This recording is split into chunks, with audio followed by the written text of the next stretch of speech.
श्रीपाद श्री वल्लभ चरित्रामृत श्री गुरुवे नमः. श्रीपादराजं शरणं प्रपद्ये. अध्याय 10. नरसिंहमूर्तीचे वर्णन. श्री तिरुमलदासांची आज्ञा घेऊन कुरवपुराच्या दिशेने माझे प्रयाण सुरू केले. श्रीपादांच्या लीला मनात आठविल्या की अंग रोमांचित होई. मार्गात थोडे दूर गेल्यावर मला एक अश्वत्थ वृक्ष दिसला. दुपारची वेळ झाल्याने मी भुकेने व्याकुळ झालो होतो. जवळपास ब्राह्मणांचे घर असल्यास माधुकरी मागून विश्रांतीसाठी पवित्र असा अश्वत्थ वृक्ष आहे असा विचार करीत निघालो. त्या अश्वत्थाखाली कोणीतरी विश्रांती घेत असल्याचे मला दिसले. जवळ जाऊन पाहिले तर त्या मनुष्याने यज्ञोपवीत धारण केलेले होते. मी अश्वत्थाजवळ गेलो तेव्हा त्या व्यक्तीने आदराने मला बसण्यास सांगितले. त्यांचे नयन करुणारसाने भरले होते. त्यांच्यासमोर एक झोळी होती.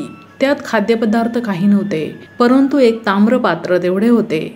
ते सतत श्रीपाद श्री वल्लभांचे नामस्मरण करीत होते. मी त्यांना प्रश्न केला, महाशय, आपण श्रीपादांच्या दिव्य चरणांचे आश्रित आहात का? तुम्ही त्या महापुरुषाचे दर्शन घेतले का?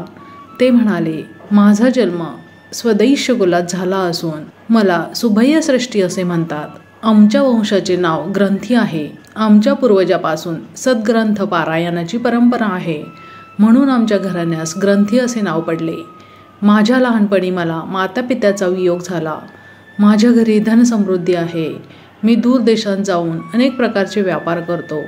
या निमित्ताने पुष्कळ वेळा कांचीपुरात जाण्याचा योग आला. तेथे चिंतामणी या नावाच्या एका वेश्येचा परिचय झाला. खूप धन तिच्यावर खर्च केले. मळयाल, केरळ देशात पालक्काड या प्रांतातून बिल्वमंगल या नावाचा ब्राह्मणसुद्धा व्यापाराच्या निमित्ताने कांचीपुरमला येत असे. तो सुगंधी द्रव्यांचा अरबी नागरिकांना विक्रय करून त्यांच्याकडून रत्नराशी व तुरंग म्हणजेच घोडे घ्यायचा.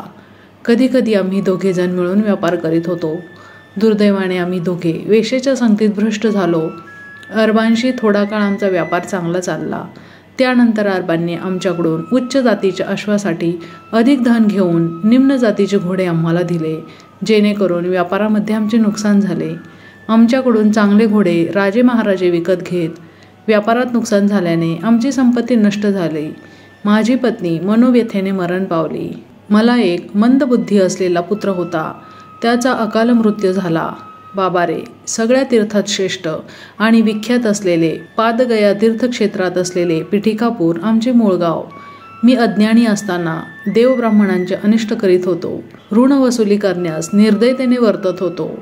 श्रीपादांचे पिता श्री आपळराजांच्या घरी ऐनविल्लीहून त्यांचे बंधुगण भेटण्यासाठी आले. त्या सगळ्यांच्या भोजनाची सोय करण्यासाठी त्यांच्याजवळ पुरेसे धन नव्हते.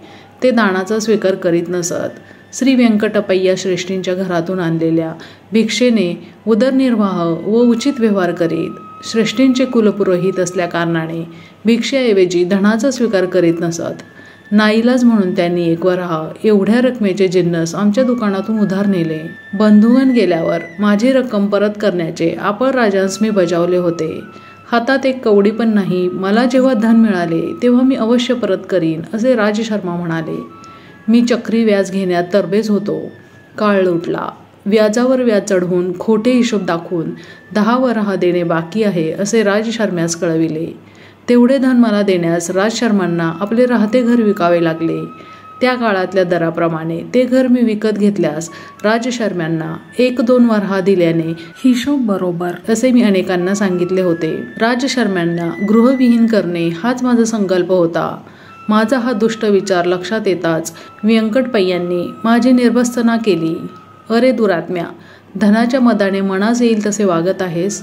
आमच्या कुलपुरोहिताचा अपमान झाल्यास आमचा अपमान झाल्यासारखे. तू तुझी वागणूक बदल, नाहीतर घोर आपत्ती संभवेल. अग्निहोत्रापेक्षा पवित्र असलेल्या राजशर्म्यास तू असले कष्ट देतोस. या कारणाने रौरवादी नरकास जाशील. एकदा श्रीपाद श्रेष्ठींच्या घरी असताना मी श्रेष्ठींना व्यंगाने म्हणालो, राजशर्मा जर माझे ऋण फेडू शकत नसेल तर त्यांच्या पुत्रापैकी एकाच माझ्या दुकानात चाकरी करण्यास पाठवावे किंवा त्यांनी स्वतः चाकरी करण्यास यावे. एक मुलगा आंधळा तर दुसरा पंगू, तिसरा हा श्रीपाद. मात्र 3 वर्षाचे माझे ऋण कसे बरे फेडले जाईल असे ऐकून श्रेष्ठींचे मन दुखावले. त्यांच्या नेत्रातून अश्रुधारा वाहू लागल्या. श्रीपादांनी आपल्या दिव्य हस्ताने त्यांचे अश्रू पुसून म्हणाले, आजोबा, मी असताना भय कसले. हिरण्याक्ष व हिरण्यकश्यपांचा संहार मीच केला तर सुबैयाचे ऋण फेडण्यास मला कठीण काय, असे म्हणून माझ्याकडे वळून म्हणाले, अरे तुझे ऋण मी फेडेन, चल तुझ्या दुकानात सेवा करून ऋणाची निवृत्ती करेन. ऋण फिटल्यावर मात्र तुझ्या घरी लक्ष्मी राहणार नाही, विचार कर. बालश्रीपादांना घेऊन व्यंकटपय्या श्रेष्ठी सुबैयाच्या दुकानात आले. ते सुबैयास म्हणाले, श्रीपादांच्या ऐवजी मी तुमच्या दुकानात काम करतो, चालेल का? सुबैयाने नकारार्थी मान हलविली. इतक्यात दुकानात एक जटाधारी आला. तो सुबैया श्रेष्ठींचे दुकान शोधित होता. त्याला एक तांब्याचे भांडे विकत घ्यावयाचे होते. तो श्रेष्ठींना म्हणाला, मला एका तांब्याच्या पात्राची अत्यंत गरज आहे. किंमत थोडी जास्त असेल तरी चालेल. सुबैयाच्या दुकानात 32 तांब्यांची पात्रे होती, परंतु तो खोटेच म्हणाला, माझ्याकडे एकच तांब्याचे पात्र आहे. त्याला 10 वऱ्हा देऊ शकत असल्यास तुला ते मिळेल. तो संन्यासी चटकन कबूल झाला. त्याची एकच अट होती की ते पात्र व्यंकटपय्या श्रेष्ठींच्या मांडीवर बसलेल्या श्रीपादांनी आपल्या हातांनी त्या संन्यासास द्यावे. त्या अटीप्रमाणे श्रीपादांनी स्वहस्ते ते पात्र त्या संन्यासास दिले. श्रीपाद प्रभू पात्र देत असताना हसत होते. ते म्हणाले, अरे तुझी इच्छा आता पूर्ण झाली ना, तुझ्या घरी लक्ष्मी स्थिर राहील. तू तुझी संन्यास दीक्षा सोडून देऊन स्वगृही जा. तुझ्यासाठी तुझी पत्नी आणि मुले वाट पाहत आहे. तो जटाधारी संन्यासी अत्यंत आनंदित होऊन निघून गेला. व्यंकटपय्या श्रेष्ठी आणि अप्पल राजू शर्मा यांचा अपमान करावा अशी सुबैयाची इच्छा होती. ती पूर्ण झाल्याने त्याच्या मनात थोडा अहंकार निर्माण झाला होता आणि त्यातच तो म्हणाला, आजच्या विक्रीत मला विशेष धनलाभ झाला. अप्पल राजूकडून यायचे असलेले 10 वऱ्हाचे कर्ज फिटल्यासारखे मला वाटले. या क्षणी श्रीपाद राय ऋणातून मुक्त झाले. व्यंकटपय्या म्हणाले, हे जे तू सांगतो आहेस ते गायत्रीच्या साक्षीने सांग. सुबैयाने तसे केले. श्रीपाद प्रभू आणि व्यंकटपय्या श्रेष्ठी घरी गेल्यानंतर सुबैयाने आत जाऊन पाहिले तर 31 भांड्यांपैकी केवळ एकच भांडे तेथे होते. श्रीपाद प्रभूंच्या लीला अनकालनीय अचिंत्य होत्या. त्यांच्या समक्ष जे बोलू ते वचन खरे होत असे. साक्षात दत्तप्रभूंच्या करकमलांनी तांब्याचे भांडे घेऊन जाणारा जटाधारी धन्य होता. श्रीपाद प्रभूंकडून अनुग्रहाच्या स्वरूपात तांब्याचा किंवा तांबे असलेल्या धातूचा एक तुकडा मिळाला तरी दान घेणाऱ्याला भाग्याचे असते. तेव्हा प्रत्यक्ष तांब्याचे पात्र मिळवणारा तो जटाधारी किती भाग्याचा आणि सुबैया किती दुर्दैवी. त्याला येणे असलेले 10 वऱ्हाचे देणे श्रीपादांनी आपल्या लीलेने दिले, परंतु त्या क्षणापासून त्याच्याकडे असलेली लक्ष्मी क्षीण होऊ लागली. 31 भांड्यांच्या ठिकाणी केवळ एकच भांडे राहिले होते. सुबैयाने अप्पल राजूकडून 10 वऱ्हा येणे आहे असा खोटाच हिशोब दाखविला होता. त्या पापाचे फल अशा स्वरूपात त्याला मिळाले होते. शंकर भट म्हणाले, अरे सुबैया, सूर्योदयापूर्वीचा आणि सूर्यास्तापूर्वीचा काल अत्यंत पवित्र असतो. प्रातःसंध्येच्या समयी आणि सायंसंध्येच्या वेळी अग्निहोत्र करणे विशेष फलदायी असते. प्रातःकाळी सूर्य भगवान सर्व शक्तींच्या स्रोताने सिद्ध असतात. संध्यासमयी या सर्व शक्ती पुनरपी सूर्यात विलीन होतात. यावर सुबैया म्हणाला, महाराज, दान स्वीकारल्यास पुण्य कमी होते असे मी ऐकले होते, परंतु ते स्वीकारले नाही तर पाप लागते असे आपल्याकडून ऐकले होते. या दुहेरी वाक्यांचा अर्थबोध होत नाही. तसेच श्रीपाद स्वामी श्री दत्तात्रयांचे अवतार आहे असे म्हणतात, तेच नरसिंहांचा अवतार, शंकराचा अवतार असे काही जण म्हणतात. शिवामध्ये अनुसूयेचे तत्व कसे अंतर्भूत आहे ते समजत नाही. कृपया या सर्वांचा खुलासा करावा. परंतु या प्रश्नांचा खुलासा करण्याअगोदरच सर्वांना भूक लागली असल्याने जेवणाचा बेत ठरला. आश्चर्याची गोष्ट अशी की त्या लहानशा जागेमध्ये एका तांब्याच्या भांड्याशिवाय दुसरे काहीच नव्हते. 2 केळीची पाने सुबैयाने आणली. शंकर भट नदीवर जाऊन सुचिरभूत होऊन आले. जेवणासाठी भात आणि दोडक्याच्या वरणाचा बेत होता. केळीची पाने जेवणासाठी घेतली. पळसाच्या पाण्याचे द्रोण तयार केले. त्या जटाधारी संन्यासाने डोळे मिटून क्षणभर ध्यान केले आणि जवळच्या तांब्याच्या पात्रातून द्रोणात पाणी टाकले. त्यानंतर त्याच भांड्यातून दोडक्याचे चवदार वरण वाढले व नंतर भात वाढला. ते अमृतासमान जेवण करून आम्ही तृप्त झालो. रिकाम्या भांड्यातून प्रथम पाणी नंतर अन्न येणे हे एक दैवी चमत्कारच होता. भोजनानंतर ते भांडे रिकामेच होते. शनिवार प्रदोषसमयी केलेल्या शिवार्चनाचे फलित. श्रीपाद स्वामी सकल देवता स्वरूप आहेत. शनिदेव कर्मकारक आहेत. ग्रहामधील छायाग्रह राहू केतूतील राहू शनीमुळे फळ देतो, केतू मंगळामुळे फळ देतो. कर्मकारक असणारा शनी कर्मसाक्षी असणाऱ्या सूर्याचा पुत्र असल्याने शनिवारची सायंकाळ शक्तिमान असते. चतुर्थी आणि त्रयोदशी राहूच बलवान असतात. शनी त्रयोदशीच्या महापर्व काळात सायंकाळी शिव आराधना केल्यास मानवाच्या पूर्वजन्मात केलेल्या पापांचे फल नष्ट होते. श्रीपाद श्रीवल्लभांचा अवतार मंगळ ग्रहाच्या चित्रा नक्षत्रावर झाला असल्याने त्या नक्षत्रावर श्रीपाद प्रभूंची पूजा केली असता सर्व ग्रह दोषाचे शमन होते. युद्ध, आपदा, शस्त्रास्त्रांनी येणारा अकाल मृत्यू, ऋणग्रस्ततेतून उद्भवणारी संकटे याचे कारण मंगळ ग्रह असतो. चित्रा नक्षत्रावर किंवा मंगळवारी श्रीपाद स्वामी अरुण वर्गाप्रमाणे प्रकाशमान होतात. कर्ज म्हणजे पाप, अरुण म्हणजे पाप नसणारा. त्या दिवशी श्रीपाद प्रभू साक्षात अरुणाचलेश्वराचे रूप असतात. व्यंकटपय्या श्रेष्ठी, नरसिंह वर्मा आणि बापांना रिल्लू शनी प्रदोषाच्या दिवशी शिवाराधनेत सहभागी होते. त्या दिवशी अप्पलराज शर्मा यांनी सुद्धा मोठ्या श्रद्धाभावाने त्या आराधनेत भाग घेतला होता. अखंड लक्ष्मी सौ सुमती महाराणी शिवस्वरूपातील अनुसया महातत्वाचे ध्यान करीत असे. त्या महातपाचे फलस्वरूप म्हणूनच श्रीपाद स्वामींचा अवतार झाला. या कारणाने व्यंकटपय्या श्रेष्ठी, नरसिंह वर्मा अथवा बापन्नार्ल्यूकडून धन स्वीकारले ते दान होत नाही, परंतु त्यांच्याकडून धन न स्वीकारल्यास महापाप आहे असे श्रीपाद स्वामी आपल्या पित्यास न बोलता सांगू इच्छित होते. श्रीपाद प्रभू सकल देवतांचे स्वरूप आहेत. सर्व देवतांच्या अतीत असणारे हे महान तत्व आहे. त्यांचे दर्शन, स्पर्श आणि संभाषण ज्या भाग्यवंतांना लाभले ते धन्य होत. श्रीपाद वल्लभांच्या असाधारण लीलेने त्यांनी आपल्या पित्यास ऋणमुक्त केल्याची वार्ता पिठिकापुरम गावात दावानलासारखी पसरली. 3 वर्षाच्या श्रीपादांनी अप्पलराजूंना ऋणमुक्त केल्याने त्यांच्या नेत्रातून पुत्रस्नेहाने अश्रुधारा वाहू लागल्या. महाराणी सुमती आपल्या पुत्रास हृदयाशी कवटाळून कितीतरी वेळ तन्मय अवस्थेत होती. यावेळी त्यांच्या घरी व्यंकटपय्या श्रेष्ठी, नरसिंह वर्मा, बापन्नार्य आणि सुबैया आले होते. सुबैयाने सर्व वडीलधाऱ्या मंडळींसमोर श्री राजशर्म्याचे ऋण फिटले असे सांगितले. यावर श्रीपाद प्रभू म्हणाले, पित्याला ऋणमुक्त करणे पुत्राचा धर्मच असतो. कोणीतरी जटाधारी येऊन 10 वऱ्हा देऊन तांब्याचे भांडे घेऊन गेला, त्यामुळे माझे कर्ज कसे फिटले हे राजशर्म्यांनी विचारले. अशा प्रकारे अनेक रसपूर्ण क्रिया प्रतिक्रिया झाल्या. बापन्नार्युलूंनी श्रीपादांना विचारले की ते जटाधारी संन्यासी कोण होते ते तुला माहीत आहे का? यावर श्रीपाद म्हणाले, त्या जटाधारीबद्दलच नाही तर सगळ्या जटाधारी संन्याशांबद्दल मी जाणतो.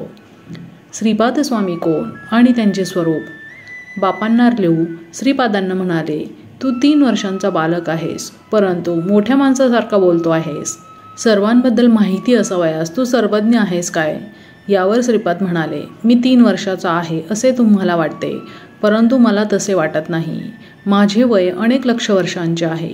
मी या सृष्टीच्या पूर्वी होतो, प्रलयानंतर सुद्धा राहणार आहे. सृष्टीच्या निर्मितीच्या वेळी मी होतो. माझ्याशिवाय सृष्टीची उत्पत्ती, स्थिती आणि लय होऊच शकत नाही. मी साक्षीभूत होऊन सर्व व्यवहाराचे अवलोकन करतो.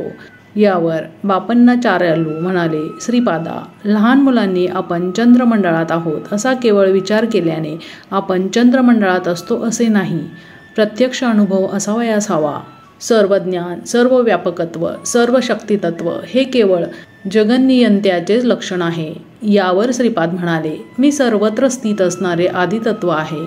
त्या त्या प्रसंगानुसार त्या त्या ठिकाणी आवश्यकतेनुसार मी व्यक्त होतो. साकार रूपात नसलो तर मी नाही असे होत नाही. जीवाच्या ठिकाणी मी अन्नमय, प्राणमय, मनोमय, विज्ञानमय, आनंदमय कोशात स्थित असतो. माझ्या अस्तित्वामुळे या पंचकोशांचे सर्व कार्यकलाप होत असतात. मी विशिष्ट कोशात आहे अशी अनुभूती तुला दिली तर त्या कोशात मी असल्याची जाणीव होते.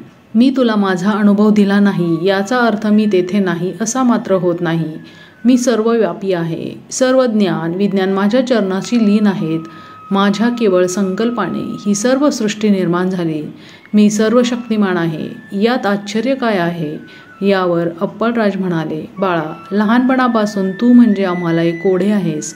तू पुन्हा पुन्हा मी दत्तप्रभू, मी दत्तप्रभू असे म्हणतोस. नृसिंह सरस्वती या नावाने पुन्हा एकदा अवतरित होईन असे म्हणतोस.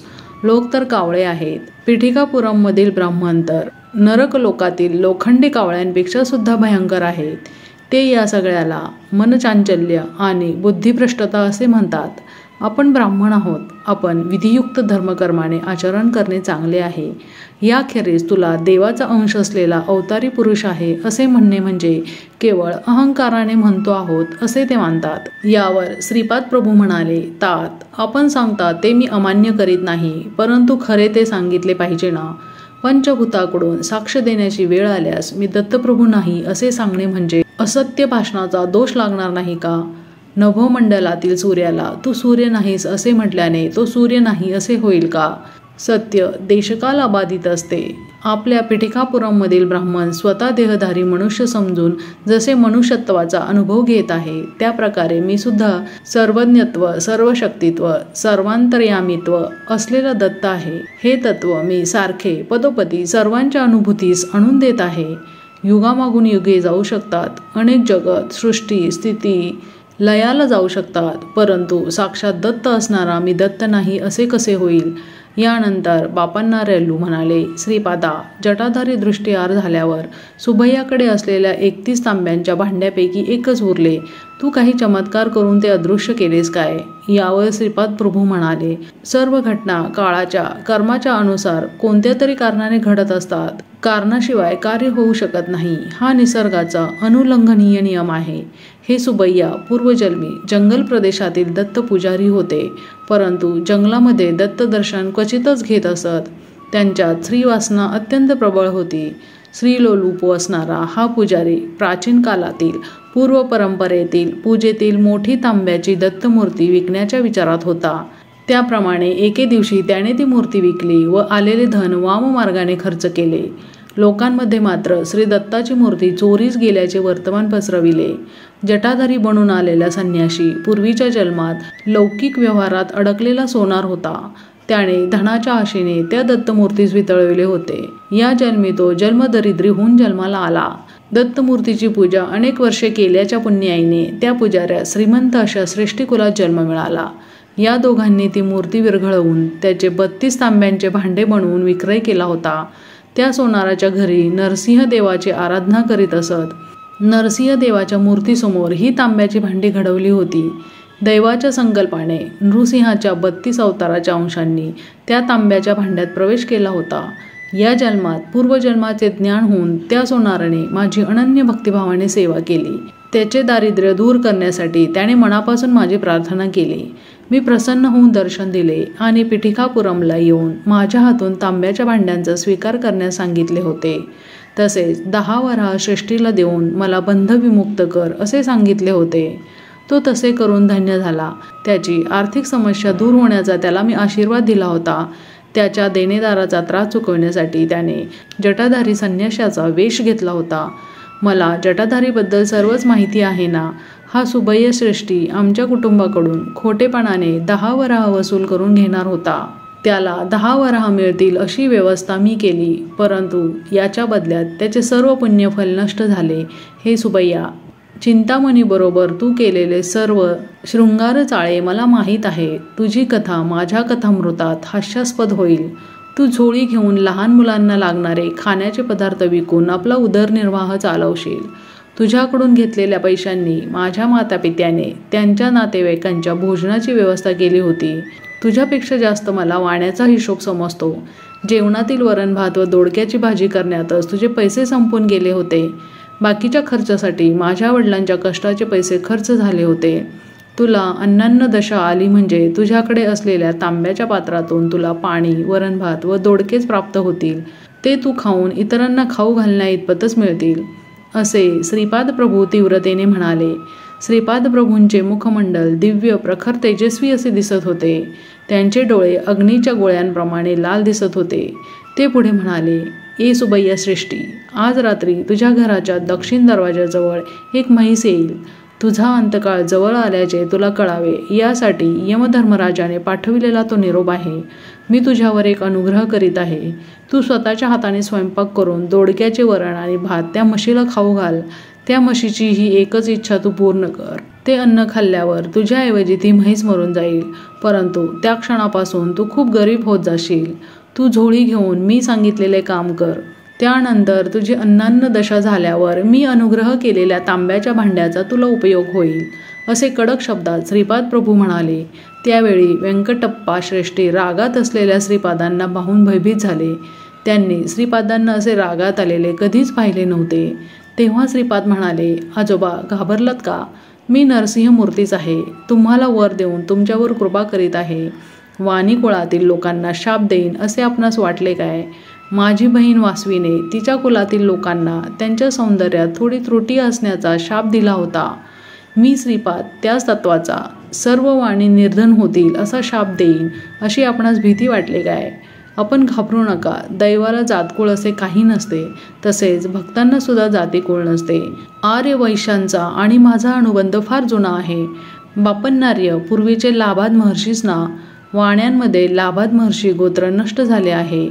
बापन्नार्याच्या सर्व वंशजांना अगदी कलियुगाच्या अंतापर्यंतच्या सर्व वंशजांना माझे आशीर्वाद आहेत. त्यांच्यावर माझा वरदहस्त सतत राहील. तुम्हाला दिलेली झोळी वेगळीच आहे. त्यात दत्त मिठाई भरून आहे. कितीही दिली तरी कमी होत नाही, परंतु ती कोणाला डोळ्यांनी दिसणार नाही. नृसिंहाच्या 32 अवतारातील सर्व लक्षणे माझ्या ठाई विराजमान आहेत. बापन्नार्याची 33वी पिढी चालू असताना माझ्या जन्मस्थळी महासंस्थानाचे निर्माण होऊन त्यात माझ्या पादुकांची स्थापना होईल. तुमच्या वंशातील कोणत्याही पुरुषाने श्रीपाद श्रीवल्लभांच्या दिव्य भव्य रूपाची नवविधा भक्तीच्या कोणत्याही मार्गाने आराधना केल्यास श्री दत्तात्रयांचे श्वान अदृश्य रूपात त्यांचा सांभाळ करतील. वेद, पुराण, उपनिषदे ही सर्व श्वान रूपात अदृश्य असून सदैव रक्षण करतील. इतक्यात व्यंकटपय्या श्रेष्ठींनी श्रीपाद प्रभूंना प्रेमाने जवळ घेतले. त्यांच्या डोळ्यातून आनंदाश्रू वाहू लागले. बापन्नार्याच्या तोंडातून शब्द फुटत नव्हते. सुमती माता हे सर्व स्वप्न आहे का वैष्णवी माया आहे अशा संदेहात पडली. अप्पलराज शर्मांचे मन स्तंभित झाले. श्रीपादांचे दोन्ही मोठे भाऊ त्याच्याकडे भीत भीत बघत होते. हा आमचा धाकटा भाऊ की दत्तप्रभू? ही काय भानगड आहे असा विचार ते करू लागले. नरसिंहवर्मांनी श्रीपादाला आपल्या मांडीवर घेतले. श्रीपाद वर्मांना म्हणाले, आजोबा आपण दोघे उद्या घोडागाडीतून आपली जमीन पाहण्यात जाऊया. तेथील भूमाता मला कित्येक दिवसापासून तुझ्या पादस्पर्शाने मला पावन केव्हा करणार अशी आर्ततेने प्रार्थना करते आहे. आर्तत्राण परायण हे माझे वचन आहे. तेव्हा वर्मा म्हणाले, अरे श्रीपादा, माझे एक छोटे सांगणे आहे. आपल्या पिठिकापुरमजवळ आमची जमीन आहे ना, तेथेच एक छोटे गाव असून तेथील लोकांकडून शेती करवून घ्यावी. शेतकऱ्यांना कमी पैशात शेती कसायला देऊन जमीनदारीचा व्यवहार पाहण्यासाठी तुझ्या वडिलांना कुलकर्णी पद द्यावे असा माझा विचार आहे. परंतु सध्या हे कुलकर्णी पद आपल्याकडे नाही ना.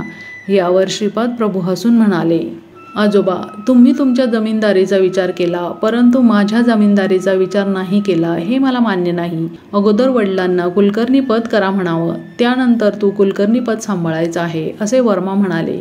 घंडीकोटा श्रीपाद श्रीवल्लभ राजशर्मा अमुक गावाचा कुलकर्णी होता एवढेच केवळ इतिहासात शिल्लक राहील. जे कुलकर्णीपण मी करणार आहे ते विश्वात्मक आहे. माझे हिशोब मला आहेत. दररोज कोट्यवधी पुण्यराशींची उलाढाल होताना दिसत आहे. माझ्या अवताराचे प्रयोजन विश्वकुंडलिनीला हलवून टाकायचे आहे. मानवात असल्याप्रमाणे गावाला, शहराला, पुण्यक्षेत्रांना सुद्धा कुंडलिनी असते. सांध्रव, सिंधुवेद यांचे ज्ञान ज्यांना आहे अशांनाच अवगत होऊ शकणारे हे योग रहस्य आहे. पिठिकापुरमची कुंडलिनी बापन्नार्युलू, व्यंकटपय्या श्रेष्ठी आणि वत्सवाई यांच्या 33व्या पिढीमध्ये जागू शकते. आत्ताच काय घाई आहे? दैववशाने तुम्हाला लाभलेल्या या महापुण्य काळातील प्रत्येक क्षणाचा सदुपयोग करून घ्यावा. श्रीपाद प्रभूंच्या या वक्तव्यानंतर त्यांनी पिठिकापुरमला कायमच राहावे असा नरसिंहवर्मांनी प्रयत्न केला होता. श्रीपाद प्रभूंचे वैभव माझ्यात अज्ञान जवळजवळ भरलेला आहे. श्रीपाद श्रीवल्लभ मी स्वतः श्रीकृष्ण आहे असे म्हणत त्यावेळी सामान्य लोकांना ते हास्यास्पद वाटे. त्या अज्ञानातूनच मी प्रश्न केला, श्रीपादा तू स्वतःला श्रीकृष्ण म्हणवतोस, तर अष्टभार्या 16 सहस्र गोपिका सुद्धा या अवतारात आहेत काय? यावर मंद हास्य करून श्रीपाद प्रभू म्हणाले, माझ्या अष्टविधा प्रकृतीच अष्टभार्या आहेत. माझ्या शरीरातून 10 दिशांमध्ये शक्ती स्वरूप दसणारी स्पंदने क्षणाक्षणाला प्रवर्तित होत असतात.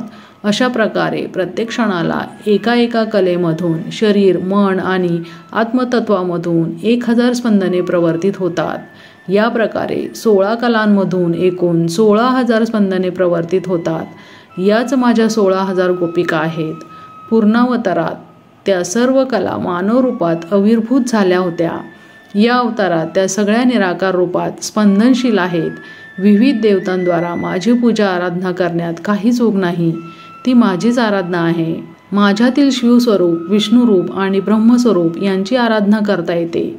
याप्रमाणे विविध देवतांमधील स्वरूपांची आराधना करू शकतात। वेगवेगळ्या साधना पद्धती साधकाच्या विविध साधना अवस्था, काल, कर्म, कारण या अनेक जीवांच्या अवस्थांवर प्रभाव टाकीत असतात। नरसिंहांची 33 रूपे। नरसिंह राजवारम्याला त्या रात्री नृसिंहाने 33 रूपात दर्शन दिले होते। ती रूपे अशी: 1. कुंदपाद नरसिंहमूर्ती, 2. कोप नरसिंहमूर्ती, 3. दिव्य नरसिंहमूर्ती, 4. ब्रह्मांड नरसिंहमूर्ती, 5. समुद्र नरसिंहमूर्ती, 6. विश्वरूप नरसिंहमूर्ती, 7. वीर नरसिंहमूर्ती, 8. रौद्र नरसिंहमूर्ती, 9. क्रूर नरसिंहमूर्ती, 10. बिभित्स नरसिंहमूर्ती, 11. धूम्र नरसिंहमूर्ती, 12. वन्ही नरसिंहमूर्ती, 13. व्याघ्र नरसिंहमूर्ती, 14. बिडाल नरसिंहमूर्ती, 15. भीम नरसिंहमूर्ती, 16. पाताळ नरसिंहमूर्ती, 17. आकाश नरसिंहमूर्ती, 18. वक्र नरसिंहमूर्ती, 19. चक्र नरसिंहमूर्ती, 20. शंख नरसिंहमूर्ती, 21. सत्व नरसिंहमूर्ती, 22. अद्भुत नरसिंहमूर्ती, 23. वेग नरसिंहमूर्ती, 24. विदारण नरसिंहमूर्ती, 25. योगानंद नरसिंहमूर्ती, 26. लक्ष्मी नरसिंहमूर्ती, 27. भद्र नरसिंहमूर्ती, 28. राज नरसिंहमूर्ती, 29. वल्लभ नरसिंहमूर्ती। यानंतरच्या 30वे नरसिंहमूर्ती म्हणून श्रीपाद वल्लभांना पाहिले। 31व्या अवतारात श्री नृसिंह सरस्वती अवतारात आणि 32व्या नरसिंहमूर्ती रूपात प्रज्ञापूरचे म्हणजेच अक्कलकोटचे स्वामी समर्थ यांना पाहिले। श्रीनिवासांचा वृत्तांत: कन्या मासामध्ये श्रावण नक्षत्रावर द्वादशीच्या दिवशी सोमवारी सिद्धयोगावर श्री व्यंकटेश अर्चरूपात प्रकट झाले। वैशाख शुद्ध सप्तमीला विलंबी नाम संवत्सरामध्ये त्यांनी कुबेराकडून धनसहाय्य घेऊन ऋणपत्र लिहून दिले। श्री पद्मावती देवी मृगशिरा नक्षत्रावर जन्मली, तर श्रीनिवास श्रवण नक्षत्रावर अवतरले। वैशाख शुद्ध दशमीला उत्तरा फाल्गुनी नक्षत्रावर श्रीनिवासांचा पद्मावती बरोबर विवाह संपन्न झाला। श्रीनिवास प्रभू सुद्धा भारद्वाज गोत्रामध्ये अवतरले। पांडवांच्या वंशातील सधन्वाला नागकन्येद्वारा झालेला पुत्र आकाश महाराज याचा भाऊ तोंडमान वसुधानू हा आकाश महाराजांचा मुलगा। श्रीनिवास प्रभूंनी अगस्ती महर्षींच्या सल्ल्यानुसार अर्धे राज्य तोंडमानला दिले व अर्धे राज्य वसुधानूला वाटून दिले। त्या रात्री त्या सर्वांनी श्रीपाद प्रभूंच्या दिव्य नामाचे संकीर्तन केले। दुसऱ्या दिवशी श्रीपादाच्या आश्चर्यकारक लीलांचे वर्णन सांगण्याचे आश्वासन देऊन सुभय्य श्रेष्ठी जवळ असलेल्या कुटीमध्ये शंकर भटास घेऊन गेले। त्या कुटीत 2 ताडपत्रीच्या चटाया होत्या। 4 कुत्रे त्या कुटीचे रक्षण करीत होते। श्रीपादांच्या स्मरणाने प्राप्त होणारे फळ: श्रीपाद प्रभूंच्या हृदयंगम लीलांच्या केवळ स्मरण मात्राने अनेक जन्मातील साठलेल्या पापांच्या राशी भस्म होऊन जातात। श्रीपाद श्रीवल्लभांचा जय जयकार असो।